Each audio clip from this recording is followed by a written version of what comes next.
अस्सलाम वालेकुम। रियाज़ अहमद खोसो मां पंहिंजे पहिरें वीलॉग सां गॾु मां मौजूदु आहियां हिन वक़्तु टिला जोगियां तहसील दीना डिस्ट्रिक्ट जेहलम पंजाब सेंट्रल पंजाब। दरअसल टिला जोगियां ॾाढी तारीख़ी मक़ाम आहे। हिन वक़्तु जेको मां हिते वेठो आहियां ही बाबा गुरु नानक हिते चिलाकशी कई हुई पंहिंजे दौर में। टिला जोगियां हुन वक़्तु जोगियुनि जी यूनिवर्सिटी हुई।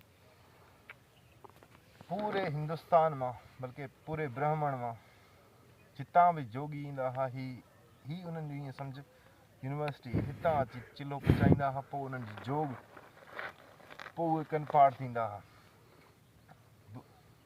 रांझो हीर रांझा जेको मशहूरु किस्सो आहे असांजो, रांझो बि हिते आयो, उन पंहिंजा कन हिते कपाया न